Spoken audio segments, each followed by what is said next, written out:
Supply and demand, support and resistance. In today's Bootcamp episode 5, if you made it first off this far, pat yourself on the back. You're showing you're clearly dedicated and you're serious about trading, and also you're new to trading, most likely if you're watching this. So, give yourself some props for, watching these videos of mine and truly putting in the time and effort, because a lot of people, they're gambling when they start out trading. They're not even learning, which is what you're doing right now. So you're in the right place. If I had to word it in one sentence, you are in the right place. You found me at the right time. Perfect time in your trading opportunity to change your life. Today, we'll be talking about support and resistance. What is it? And supply and demand. We'll go over briefly what support and resistance and supply and demand is. So support just means like a floor. Resistance just means ceiling. That's the easiest way to think about these terms. So support is kind of like when you're bullish, support is kind of like the lows. You don't want to see these lows getting taken. You want to see them being respected. We're making higher lows, higher highs.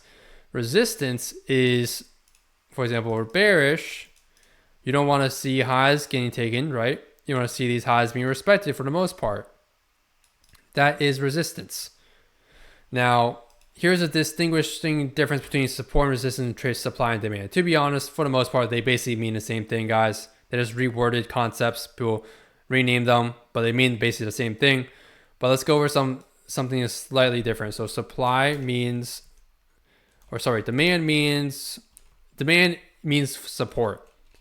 All right. Supply means ceiling. And the reason why I use these words is because they're the most beginner term words, and they should be the easiest to understand for most people. When you hit the ceiling of your house, if you jump in your house and you hit your ceiling in your head, you're going to bounce back down. Or maybe not bounce back down, but you guys get the point. You fall back down to the floor. When you hit the floor, obviously you can't go lower, right? Like you're on the floor, gravity, whatever. The only way up really from the floor is to go up back to the ceiling, and you bounce around. So imagine you're like a bouncing ball in your house. So support is where you want to be buying.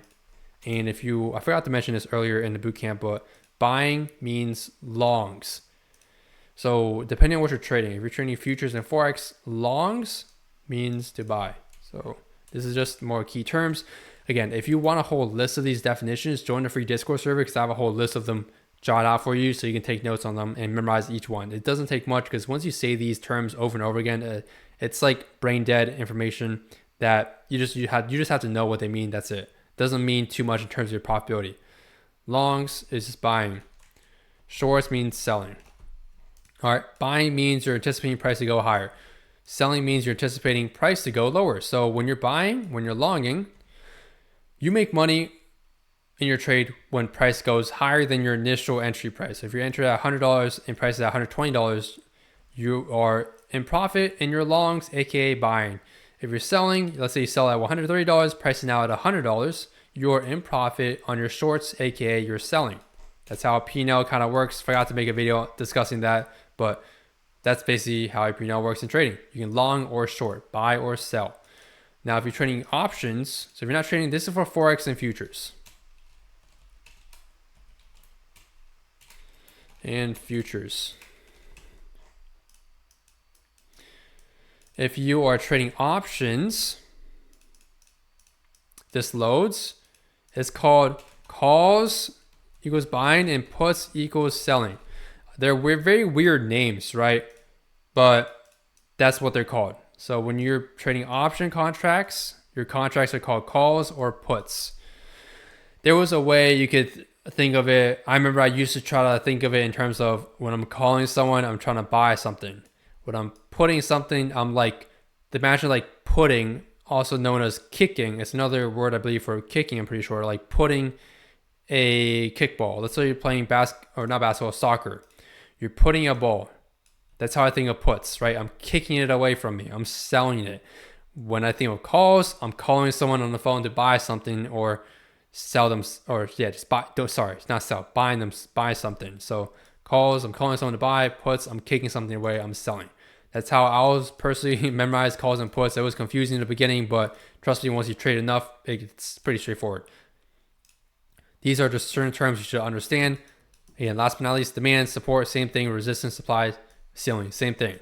You want to be buying in demand and support. You want to be selling in resistance and supply. So putting these terms together, you want to be longing at support levels.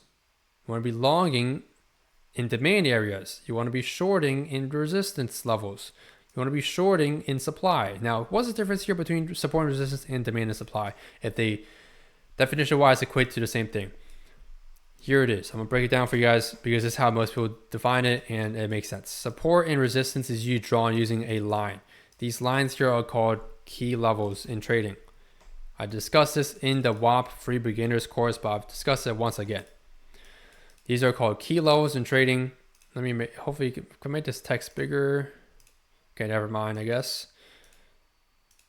They're called key levels in trading, and these key levels in trading, they're just levels, right? They're just lines.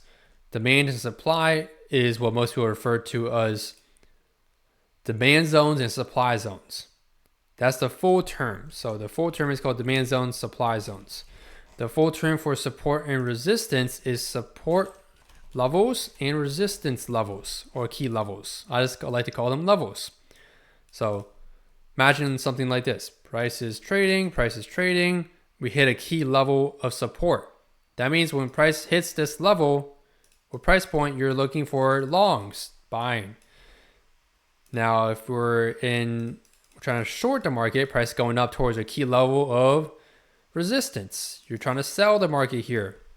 So that's basically what support and resistance is. Now, demand and supply is the same concept of understanding of price delivery, except you're now marking an area rather than just a specific price point. So you're covering basically more of an area, and the way most people use zones is usually you want to see price like stay within the area. You don't want to see price having bullish candle closures above or below your area. Like if you're trying to sell in the zone, you don't want to see price continuously move past your zone here. You want to see it kind of consolidate or give you some type of, like I talked about, internal structure shift, change of character within your zone. So that's what it is, breaking down. Feel free to rewatch and go and back test this for yourself. But that's basically the gist of what that really entails and what it means. So let me now show you guys some examples of how to trade using this. This is how I actually used to trade back in the day before I had my new strategy that I teach you guys within the 100 course, which I find to work much better. It has a much better edge, but it doesn't mean you can't make something profitable using these concepts I'll teach you guys in the beginner's course. Again, this is just beginner foundational knowledge that everyone should know about regardless of where you are at in your trading journey. If we are bearish, meaning going to the downside, you want to find resistance because you want to trade with the trend. So what is resistance? For example, you see this high broke this low. So this is your resistance level that you mark out as a line, and you're basically waiting for confirmation on a lower time frame, or take it like a limit order, and you're targeting the next low because you're anticipating price to continue to trend to the downside. This is an example of resistance level. Here's an example of supply zone. It's an area that you mark instead, covers a more price action, but usually if you're just marking levels, they're not gonna always hit. That's the problem that I had personally with levels. That's why I usually now mark it more so as a zone. In some of my trade recaps, you guys even hear me call it a POI. POI stands for point of interest. It's something a bit more advanced, a bit more technical. We're gonna call it zones for the sake of the course.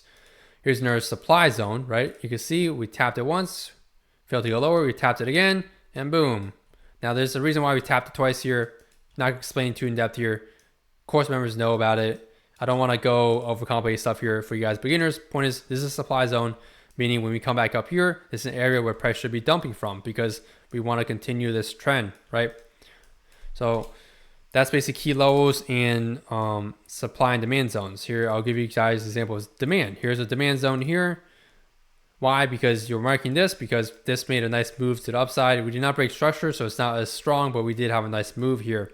And so when you see price come back, we had a nice move. Again, this is a 30-minute, but once you go in the lower time frame, I mean, this is a pretty significantly sized move. Same with this one. These are pretty big moves you can catch. So those are just examples there of supply and demand for you right there. And then, of course, here I can show you guys a few more examples of supply and demand Like if we're trying to trade bullish, here is demand, right? Right here. Because this low made this new high, you want to mark basically this rough area. Now, I'm not going to give away the secret sauce of how I mark it very accurately in my, just like how I did my trade recaps, but you mark the rough area of price that breaks that high. Some people like to make it smaller. When you make it smaller, it's more accurate, but lower or higher chance you do actually miss the move. So those are pros and cons. You want to make decisions based on your own personality. If you're fine with missing moves but having a higher win rate, or you fine with you want to catch every move, but you might take maybe a loss here in between, right? Because your zone is bigger. Sometimes if you have a big zone, your risk reward is also going to be less, right? 1.7. In this case, it hits stop loss, but it will be 1.7 in comparison to if you had a smaller demand zone where you can have much nicer risk reward like 3.7. Sometimes there's a huge difference. You want to go back test and look at the math and see what plays out better. So let's see if I find one more example. Here is supply. This is counter trend supply, right? Because we're bullish. So this here is marking out supply. Why? Because this area is the start of this downside move here. Again, swing structure. Remember, swing structure. And so when price comes back and revisits, we downside move, another downside move. This one was pretty significant. You broke this low here, and then we continue to higher, of course, following the trend. Now here I'm gonna go over how I used to trade or mark my key levels on a higher time frame. So now you know how to mark your supply and demand zones because, I mean, they're pretty obvious, right? For example, you mark this, we're going higher, right? Price going to the top right of the screen. You mark these, you trade these, and you just continually mark these zones that are bringing structure to the upside. Of course, there's more mechanical ways of identifying them, or 100% mechanical ways of identifying them. I teach you guys, but certain things not going to be shown on the YouTube for free. There's going to be some paid sauce. So how I marked back then my key support and resistance levels is looking at price on a higher time frame and zooming out. What I do is Control or Alt H on your keyboard. It marks out a horizontal line, and if you hold Alt on your keyboard, click on this line and you drag it, it should duplicate it. Which in this case, not sure why it's not duplicating. I think my button might be. Oh, sorry. You hold Control to duplicate. So yeah, you see right there. Basically, how I did it back then was I find areas where price reacted multiple times from. This is another thing for supply and demand too that applies to that. Look for areas where it's not just once, but a few times too. But keep in mind, the more times price revisits an area of demand or supply or a key level, at some point it's going to break. You see how we had supply here 3 times, but at some point it breaks because we're bullish. We had demand down here 1, 2, 3, 4 times here, and it held because we're bullish, right? And so you can see that, at some point price is going to break them. They're not always going to get respected. Trade with the trend and you have a higher chance of winning, right? Trade with the trend, trade these zones here going higher with the trend. This is how I marked my key levels though back then.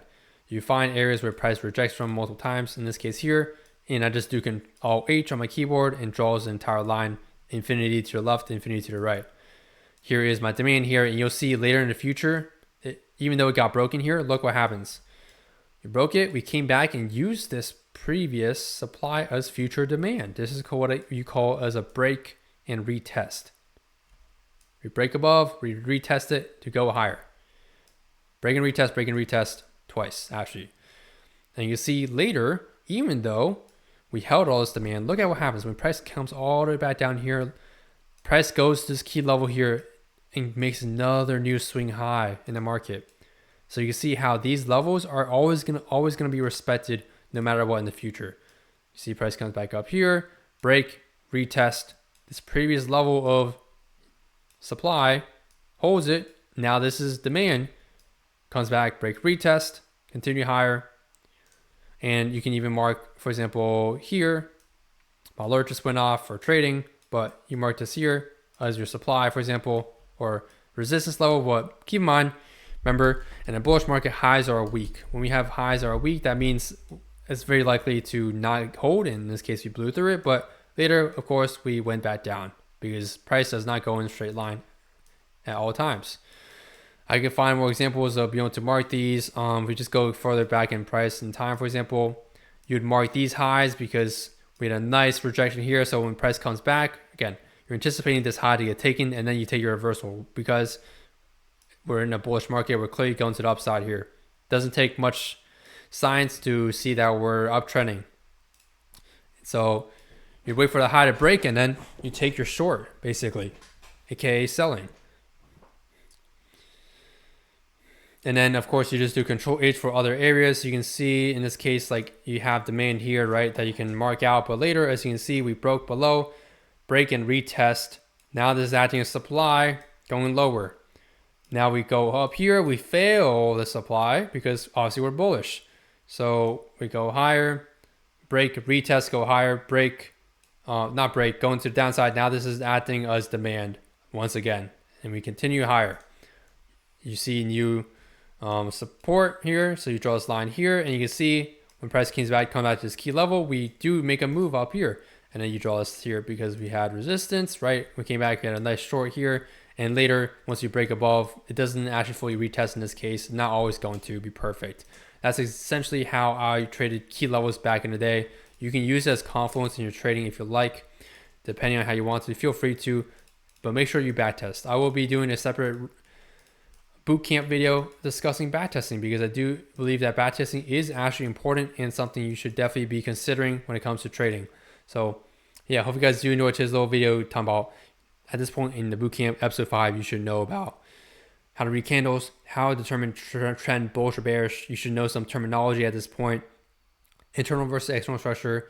I've covered now supply and demand and support and resistance, and also internal versus external structure like I mentioned. But anyway, hope you guys do enjoy today's video. Leave a like just to show some free support, and I'll continue making these bootcamp videos for you guys that are beginners out there for the 30%, 40%. And I'll see you guys in the next episode where I will be talking about some more technical things, and we will get into the more boring stuff later. But, you know, boring stuff is what makes you the money.